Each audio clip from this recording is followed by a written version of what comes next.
भारतीय स्वातंत्र्य लढ्यातील बलिदान आणि त्यागाची अमरगाथा संपूर्ण जगासाठी प्रेरणादायी आहे। स्वातंत्र्याच्या अमृत महोत्सवानिमित्त क्रांतीवीरांच्या शौर्याच्या गाथा आझादी का सफर या मालिकेतून आम्ही आपल्यापर्यंत पोहोचवत आहोत। आज आपण जाणून घेऊया स्वातंत्र्य सेनानी मौलवी अहमदुल्ला शाह, स्वातंत्र्य सैनिक थोडिंग, स्वातंत्र्य सैनिक हरेंद्रलाल चक्रवर्ती, क्रांतिकारक मृणाल कांती रायचौधरी यांच्याविषयी पाहूयात। आज आपण स्वातंत्र्य सैनिक मौलवी अहमदुल्ला शाह यांचं स्मरण करूया। ते 1857 मध्ये भारताच्या पहिल्या स्वातंत्र्य संग्रामात सहभागी झाले होते। ते उत्तर प्रदेशाच्या फैजाबादचे निवासी होते। शाह यांनी स्वातंत्र्यासाठीच्या विविध कारवायांमध्ये महत्त्वपूर्ण भूमिका निभावली।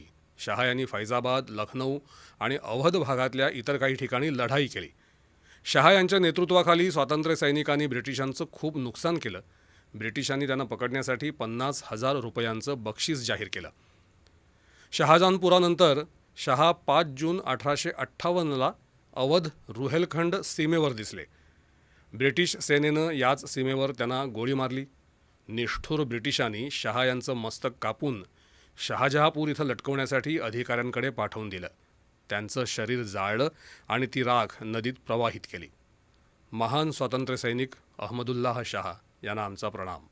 आपण मणिपूरचे स्वातंत्र्य सैनिक थोडिंग यांना देखील श्रद्धांजली अर्पित करूया।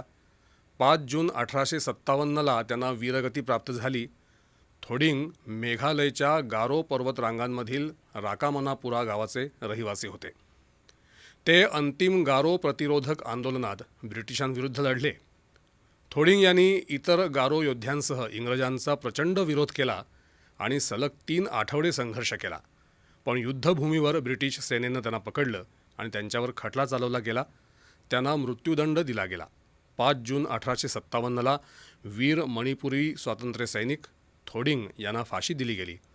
भारत मातेच्या या सुपुत्राला भावपूर्ण श्रद्धांजली। आपण स्वातंत्र्य सैनिक हरेंद्रलाल चक्रवर्ती यांचंही स्मरण करूया। 5 जून 1934ला त्यांना वीरमरण आलं। ते सध्याच्या बांगलादेशातल्या चटगावचे रहिवासी होते। हरेंद्रलाल चटगाव युवा आंदोलनात सामील झाले आणि क्रांतिकारी चळवळीत भाग घेऊ लागले। हरेंद्रलाल पलटण मैदानात पोलीस अधीक्षक पीटर क्लिअरी यांच्यावरील बॉम्ब हल्ल्यात सामील होते, पण हा हल्ला अयशस्वी झाला आणि अधिकाऱ्यांच्या गोळीबारामध्ये 2 क्रांतिकारक वीरगतीला प्राप्त झाले। त्यावेळी हरेंद्रलाल आणि कृष्णकुमार यांनी अधिकाऱ्यांवर बरेच बॉम्ब फेकले, पण बॉम्ब फुटले नाहीत। ते दोघे त्यावेळी तर वाचले, पण नंतर पकडले गेले। हरेंद्रलाल यांच्यावर विशेष न्यायालयात खटला चालवला गेला आणि त्यांना मृत्यूदंड ठोठावण्यात आला। उच्च न्यायालयानं 18 एप्रिल 1934 रोजी या शिक्षेवर शिक्कामोर्तब केलं। 5 जून 1934ला मिदनापूर तुरुंगात त्यांना फाशी दिली गेली। आपण आज क्रांतिकारक मृणाल कांती रायचौधरी यांनाही श्रद्धांजली अर्पित करूया। त्यांनी 5 जून 1932 रोजी या जगाचा निरोप घेतला। त्यांचा जन्म 1903 मध्ये कोलकात्यातील जेसमोर भागात झाला होता। मृणाल अनुशीलन समितीचे सदस्य होते। क्रांतिकारक चळवळीत सहभागी झाल्यामुळे त्यांना अटक झाली। 5 जून 1932ला देवळाली कॅम्प तुरुंगात त्यांचं निधन झालं। वीर मृणाल यांना शतशत नमन।